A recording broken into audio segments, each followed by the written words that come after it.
ನಮಸ್ಕಾರ ಸ್ನೇಹಿತರೆ. ಬಹಳ ದಿನಗಳಿಂದ ನಡೆಯುತ್ತಿದ್ದ ರಾಷ್ಟ್ರಪತಿ ಹುದ್ದೆಯ ಪೈಪೋಟಿಗೆ ಕೊನೆಗೂ ತೆರೆಬಿದ್ದಿದೆ.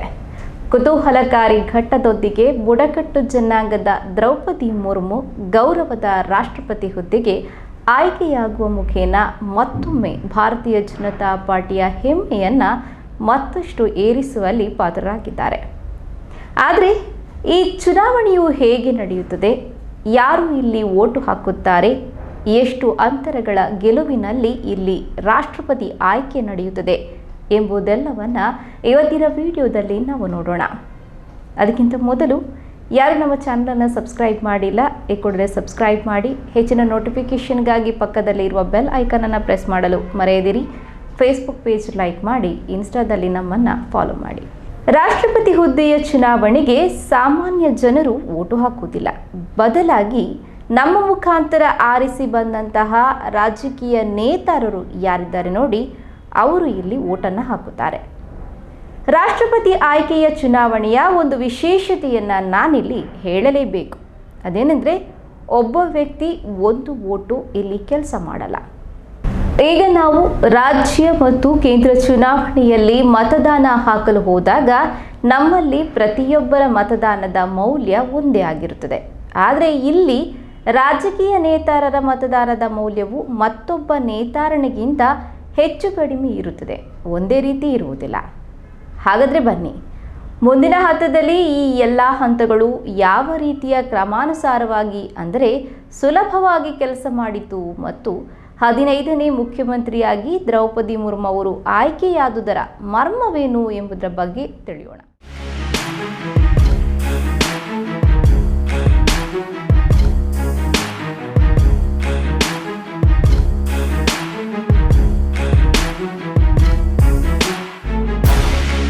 ಭಾರತದ ಸಂವಿಧಾನದ 58ರ ಅಧ್ಯಯನದ ಪ್ರಕಾರ 3 ಪ್ರಮುಖ ಅರ್ಹತೆಗಳನ್ನು ಪಡೆದುಕೊಂಡಂತಹ ವ್ಯಕ್ತಿ ಇದ್ದಾರೆ ರಾಷ್ಟ್ರಪತಿ ಚುನಾವಣೆಗೆ ನಿಲ್ಲಬಹುದು.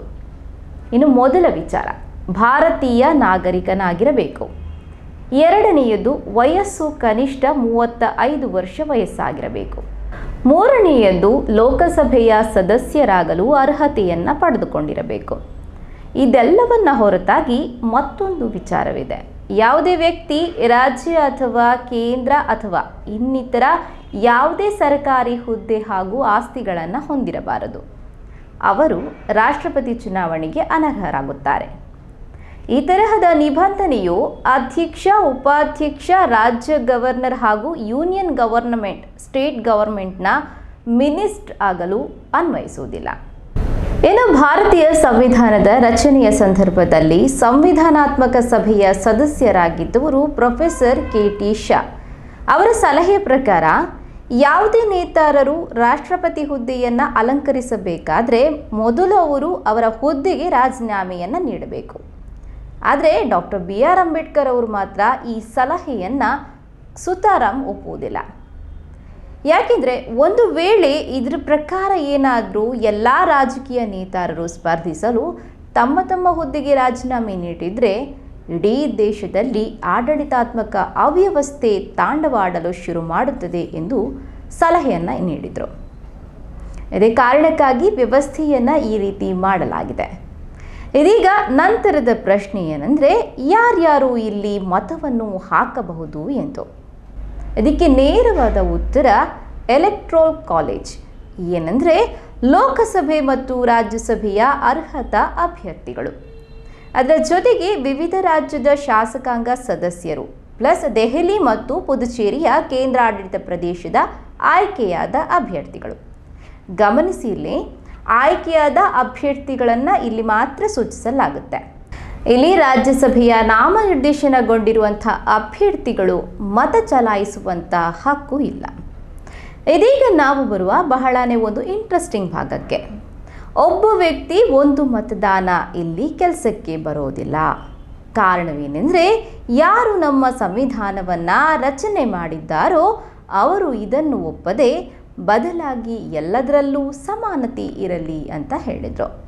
ಇದರ ಹೊರತಾಗಿ ಅವರು ಇದನ್ನು ಬಯಸುತ್ತಿದ್ದರು, ಬೇರೆ ಬೇರೆ ದೇಶಗಳ ನಡುವೆ ಸಮತೋಲನ ಇರಲಿ ಎಂಬ ವಿಚಾರ ಸಹ. ಯಾಕೆಂದರೆ ಯಾವ ರಾಜ್ಯದಿಂದ MP MLAಗಳು ಬರುತ್ತಾರಾ ಅವರಲ್ಲಿ ಹೆಚ್ಚಿನ ತಾಕತ್ತು ಇರಬಹುದು ಅಥವಾ ಕೆಲವೊಂದು ರಾಜ್ಯಗಳ ಪ್ರಭಾವ ಸಹ ಹೆಚ್ಚಿರಬಹುದು ಎಂಬ ಒಂದು ವಿಚಾರದಲ್ಲಿ. ಇದೀಗ ಒಂದು ಓಟಿನ ಮೌಲ್ಯವನ್ನು ಹೇಗೆ ಅಳೆಯಲಾಗುತ್ತೆ ಎಂಬುದರ ಬಗ್ಗೆ ನೋಡೋಣ. ಇದಕ್ಕೊಂದು ಫಾರ್ಮುಲಾ ಇದೆ. ಒಂದು ರಾಜ್ಯದ ಒಟ್ಟು ಜನಸಂಖ್ಯೆಯನ್ನು ಆ ರಾಜ್ಯದ ಒಟ್ಟು ಆಯ್ಕೆಯಾದ ಸಂಸದರ ಸಂಖ್ಯೆಯಿಂದ ಭಾಗಿಸಬೇಕು ಮತ್ತು ಅದರಲ್ಲಿ ಬಂದಂತಹ ಉತ್ತರವನ್ನು 1000ರಿಂದ ಪುನಃ ಭಾಗಿಸಬೇಕು. ನಂತರ ಬರುವ ಇಂಥ ಫಲಿತಾಂಶ ಏನಿದೆ ನೋಡಿ, ಅದರ ಹತ್ತಿರದ ಪೂರ್ಣವಾಗಿ ಆ ಸಂಖ್ಯೆಯನ್ನು ತಗೊಳ್ಬೇಕು. ಇಲ್ಲೊಂದು ಮುಖ್ಯ ವಿಚಾರ ಏನೆಂದರೆ, ರಾಜ್ಯದ ಜನಸಂಖ್ಯೆಯನ್ನು ಗಮನಿಸಿದಾಗ 1971ರಲ್ಲಿ ರಾಜ್ಯದ ಜನಸಂಖ್ಯೆಯನ್ನು ಇಲ್ಲಿ ಪರಿಗಣಿಸಬಹುದು ಎಂದಾಗುತ್ತೆ. ಇದರ ಹಿಂದಿರುವ ಕಾರಣ ಏನಂದರೆ, ಭಾರತ ಸಂವಿಧಾನದ 81ರ ಆರ್ಟಿಕಲ್ ಹೀಗೆ ಹೇಳುತ್ತೆ. ಏನಂದರೆ, ಲೋಕಸಭೆಯ ಸಂಯೋಜನೆ 1971ರ ಜನಸಂಖ್ಯೆಯ ಆಧಾರಿತವಾಗಿರಬೇಕು ಎಂದು ಹೇಳುತ್ತೆ. ಎಲ್ಲಿಯ ತನಕ ಅಂದರೆ 2000 ಇಸವಿಯ ಜನಸಂಖ್ಯಾ ಸೆನ್ಸಸ್ ಬರುವ ತನಕ. ನಾವು ಈಗಾಗಲೇ ತಿಳಿದಿರುವ ಪ್ರಕಾರ ಈಗಾಗಲೇ 2000 ಇಸವಿಯ ಬಳಿಕ ಮೊದಲ ಸೆನ್ಸಸ್ ನಡೆದು ಮತ್ತೆರಡು ಸೆನ್ಸಸ್ಗಳು ಸಹ ನಡೆದಿವೆ ಎಂದು. ಆದರೆ ಅದು ಪ್ರಕಟ ಮಾತ್ರ ಆಗಿಲ್ಲ. ಆದರೆ ಇಲ್ಲಿ ನಡೆದದ್ದು ಏನೆಂದರೆ, 2002ರ ಸೆನ್ಸಸ್ಸನ್ನು ಮುಂದಕ್ಕೆ ಸಾಗಿಸಿ 2026ರ ತನಕ ಅದನ್ನು ಮುಂದೂಡಲಾಗಿದೆ. ಅಂದರೆ ಆದೇಶವನ್ನು ಸಹ ಮುಂದೂಡಲಾಗಿದೆ ಅಂತ ಹೇಳಿ.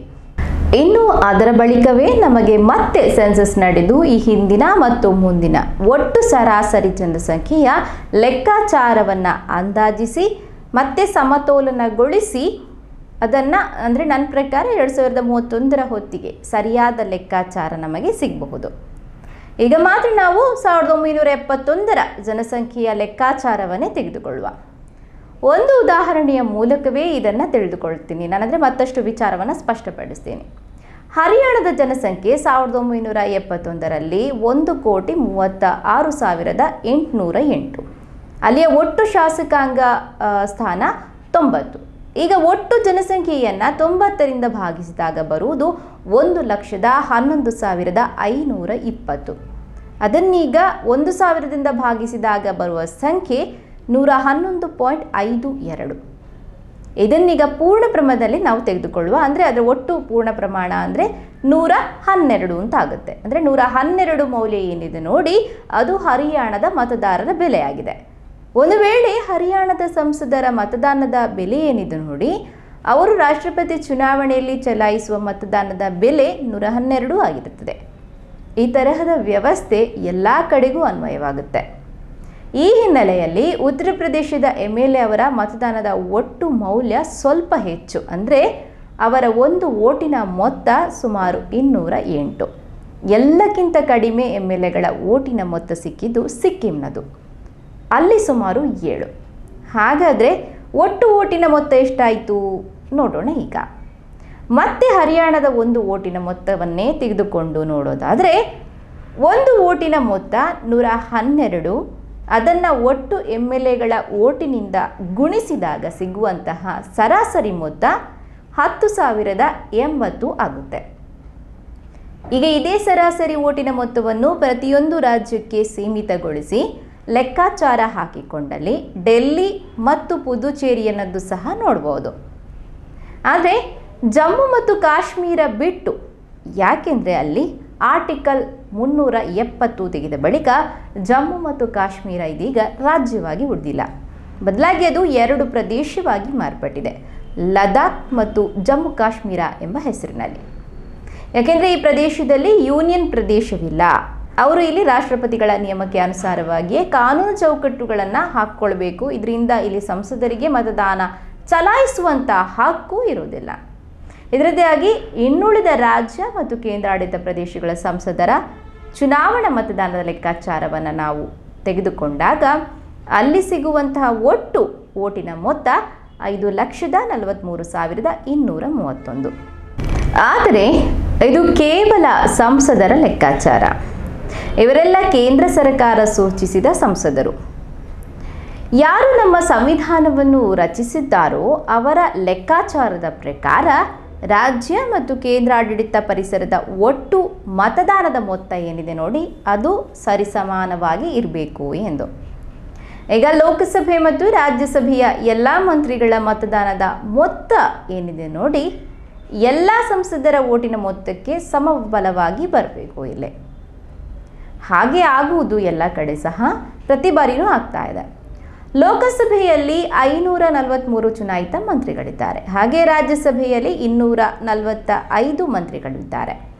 ಅದರಲ್ಲಿ 12 ಮಂತ್ರಿ ನಾಮನಿರ್ದೇಶಿತ ಮಂತ್ರಿಗಳು, ಅವರನ್ನು ಇಲ್ಲಿ ಕೌಂಟ್ ಮಾಡಲು ಸಾಧ್ಯವಿಲ್ಲ. ಹಾಗಾಗಿ ಆಯ್ಕೆಯಾದ ಮಂತ್ರಿಗಳ ಸಂಖ್ಯೆ 233. ಇವಾಗ ಈ ಎರಡು ಸಂಖ್ಯೆಯನ್ನು ಕೂಡಿಸಿದಾಗ 543 ಒಟ್ಟು ಮತದ ಸಂಸದರು ಇದ್ದಾರೆ ಎಂಬುದು ತಿಳಿಯುತ್ತೆ. ಈಗ ಎಲ್ಲ ಸಂಸದರ ಒಟ್ಟು ಮತದಾನದ ಮೊತ್ತ ಏನಿದೆ 5,43,231. ಹಾಗಾಗಿ ಈಗ ಎಲ್ಲ ಮಂತ್ರಿಗಳ ಒಟ್ಟು ಮೊತ್ತ ಎಲ್ಲ ಸಂಸದರ ಒಟ್ಟು ಮೊತ್ತಕ್ಕೆ ಸಮವಾಗಿ ಬರಬೇಕು. ಈಗ ಲೋಕಸಭೆ ಮತ್ತು ರಾಜ್ಯಸಭೆಯ ಎಲ್ಲ ಮಂತ್ರಿಗಳ ಮತದಾನದ ಮೊತ್ತ ಏನಿದೆ ನೋಡಿ, ಈಗ ಎಲ್ಲ ಸಂಸದರ ಓಟಿನ ಮೊತ್ತಕ್ಕೆ ಸಮಬಲವಾಗಿಯೂ ಬರಬೇಕು. ಈಗ ಈ ಸಂಖ್ಯೆಯನ್ನು 776ರಿಂದ ಭಾಗಿಸಿದಾಗ ಉತ್ತರ 700.03 ಆಗುತ್ತೆ. ಇದನ್ನು ಹತ್ತಿರದ ಪೂರ್ಣ ಸಂಖ್ಯೆಗೆ ಅನುಕ್ರಮಿಸಿದಾಗ ಬರುವುದು 700. ಇದರ ಅರ್ಥ ಎಲ್ಲ ಮಂತ್ರಿಗಳ ಮತದಾನದ ಮೌಲ್ಯ 700 ಅಂತ ಹೇಳಿ ತೆಗೆದುಕೊಳ್ಳೋಣ. ಇಲ್ಲಿ ಬೇರೆ ಬೇರೆ ರಾಜ್ಯದ ಮಂತ್ರಿಗಳನ್ನು ಬೇರೆ ಬೇರೆ ರೀತಿಯಲ್ಲಿ ಅನುಮೋದಿಸಲು ಸಾಧ್ಯವಿಲ್ಲ. ಲೋಕಸಭೆ ರಾಜ್ಯಸಭೆಯಲ್ಲಿ ಎಷ್ಟು ಚುನಾಯಿತ ಮಂತ್ರಿಗಳಿರುತ್ತಾರೋ ಅವರೆಲ್ಲರನ್ನ ಒಟ್ಟು ಓಟಿನ ಮೊತ್ತಕ್ಕೆ ನಾವು ತೆಗೆದುಕೊಳ್ಬೇಕಾಗುತ್ತೆ. ಅಂದರೆ ಒಟ್ಟು 700 ಅಂತ ಹೇಳಿ. ಈಗ ಒಟ್ಟು ಮಂತ್ರಿಗಳ ಸಂಖ್ಯೆಯನ್ನು ಒಂದು ಓಟಿನ ಮೊತ್ತದಿಂದ ಗುಣಿಸಿದಾಗ ಒಟ್ಟು ಮಂತ್ರಿಗಳ ಓಟಿನ ಮೊತ್ತ 5,43,200. ಒಂದು ಅಂದಾಜಿನ ಪ್ರಕಾರ ಹತ್ರ ಅಷ್ಟೇ ಆಗುವುದು. ಒಟ್ಟು ಸಂಸದರ ಮತದಾನದ ಮೊತ್ತ ಏನಿದೆ ನೋಡಿ ಅಷ್ಟೇ. ಇದನ್ನು ನಾವು ಪೂರ್ಣಗೊಳಿಸಿ ಚೌಕಟ್ಟಿಗೆ ತಂದೆವಲ್ಲ, ಹಾಗಾಗಿ ಸ್ವಲ್ಪ ಲೆಕ್ಕಾಚಾರದಲ್ಲಿ ಆಚೆ ಈಚೆ ಆಗಿದೆ. ಎಲವಾದಲ್ಲಿ ಸಂಸದರ ಓಟಿನ ಮೊತ್ತದಷ್ಟೇ ಮಂತ್ರಿಗಳ ಓಟಿನ ಮೊತ್ತ ಸಹ ಬರುವುದು. ಈಗ ಕೇಂದ್ರಾಡಳಿತ ಪ್ರದೇಶದ ಓಟಿನ ಮೊತ್ತ ಮತ್ತು ರಾಜ್ಯ ಸರ್ಕಾರದ ಒಟ್ಟು ಮೊತ್ತವನ್ನು ಪರಸ್ಪರ ಕೂಡಿಸೋಣ. ಆಗೆಷ್ಟು ಆಗುತ್ತೆ? ಎಷ್ಟು ರಾಷ್ಟ್ರಪತಿ ಚುನಾವಣೆಯಲ್ಲಿ ಮತವನ್ನು ಚಲಾಯಿಸಲು ಸಾಧ್ಯವಾಗುತ್ತದೆ? ಒಟ್ಟು 10,46,431. ಇದೀಗ ರಾಷ್ಟ್ರಪತಿ ಚುನಾವಣಾ ವಿಜೇತ ಪ್ರತಿನಿಧಿ ಪಡೆದುಕೊಳ್ಳಬೇಕಾದ ಒಟ್ಟು ಓಟಿನ ಬಲ ಈಗ ಸಿಂಪಲ್ ಆಯಿತು. ಈ ಒಟ್ಟು ಮೊತ್ತದ 50%ಕ್ಕಿಂತ ಹೆಚ್ಚಿನ ಮತವನ್ನು ಪಡೆದರೆ ಆ ಪ್ರತಿನಿಧಿ ಗೆಲುವನ್ನು ಸಾಧಿಸಬಹುದು. ಹಾಗಾದರೆ ಯಾರು ರಾಜಕಾರಣಿಗಳು ಓಟನ್ನು ಹಾಕುತ್ತಾರೋ ಅವರ ಒಟ್ಟು ಮೆಜಾರಿಟಿ ಓಟಿನ ಸಂಖ್ಯೆ 5,43,216. ಆದರೆ ಹಾಗಾಗುವುದಿಲ್ಲ. ಸಾಮಾನ್ಯ ಮನುಷ್ಯರ ಮತದಾನ ನಡೆದರೂ ಸಹ ಇಂಥ ಸಂಗತಿಗಳು ಹೆಚ್ಚಾಗಿ ನಡೆಯೋದೇ ಇಲ್ಲ. ಹಾಗೆ ರಾಷ್ಟ್ರಪತಿ ಚುನಾವಣೆಯಲ್ಲೂ ಸಹ ನಡೆಯುತ್ತೆ. ಈಗ ಪರಿಸ್ಥಿತಿ ಹಾಗಿಲ್ಲ. ರಾಜ್ಯಸಭೆಯಲ್ಲಿ 5 ಸೀಟು ಮತ್ತು ಕೇಂದ್ರ ಸಭೆಯಲ್ಲಿ ಅಂದರೆ 6 ಸೀಟು ಭರ್ತಿ ಇರಲಿಲ್ಲ. 2 ಮಂತ್ರಿಗಳನ್ನು ಸಹ ಅಲ್ಲಿ ಅನರ್ಹಗೊಳಿಸಲಾಗಿತ್ತು. ಹಾಗಾಗಿ ಒಟ್ಟು ಈಗಿನ ಪರಿಸ್ಥಿತಿಯಲ್ಲಿ ಒಟ್ಟು ಸಂಸದರ ಸಂಖ್ಯೆ ಏನಿದೆ, ಓಟಿನ ಸಂಖ್ಯೆ ಏನಿದೆ 4,025. ಆದರೆ ಇಲ್ಲಿ 3,991 ಸಂಸದರು ಮಾತ್ರ ಮತವನ್ನು ಚಲಾಯಿಸಿದ್ದು. ಒಟ್ಟು 771 ಸಂಸದರಲ್ಲಿ ಕೇವಲ 763 ಮತಗಳಿತ್ತು. ಇದರ ಒಟ್ಟು 99% ಮಾತ್ರ ಮತದಾನದ ಪ್ರಮಾಣ ಮಾತ್ರ ನಡೆಯಿತು ಎಂದು ಹೇಳ್ಬೋದು. ಜನಸಾಮಾನ್ಯರ ಮತದಾನದ ಪ್ರಮಾಣ ಹೇಗಿರುತ್ತೆ ನೋಡಿ, ಅಂದರೆ 60ರಿಂದ 70% ನಡೆಯಿತು ಅಂತ ಹೇಳಿ ನಾವು ಹೇಳ್ತೀವಿ. ಅದೇ ರೀತಿ ಇಲ್ಲಿ ಮಾತ್ರ 99%.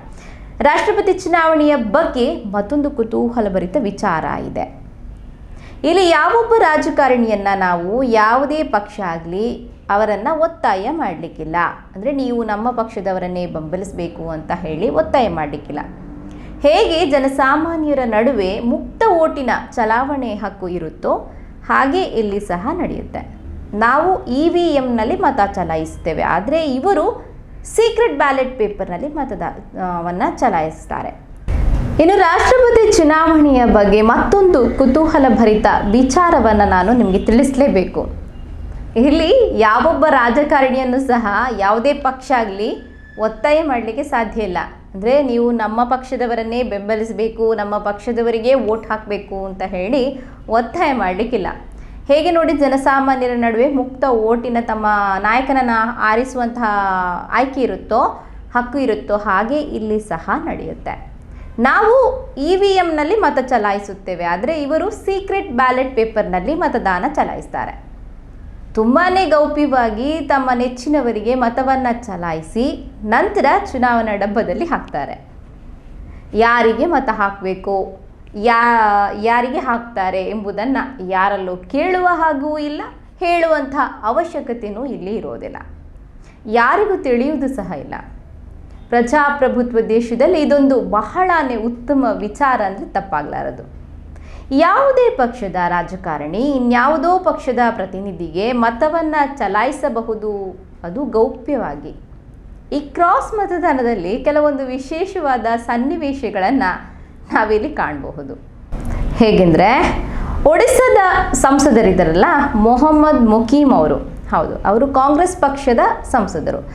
ಆದರೆ ಅವರು NDA ಪ್ರತಿನಿಧಿ ದ್ರೌಪದಿ ಮುರ್ಮು ಅವರಿಗೆ ಮತವನ್ನು ಚಲಾಯಿಸಿರುವುದರ ಬಗ್ಗೆ ತಿಳಿಸಿದ್ದಾರೆ. ಕಾರಣನೂ ಹೇಳಿದ್ದಾರೆ. ಕಾರಣ ಏನು ಗೊತ್ತಾ?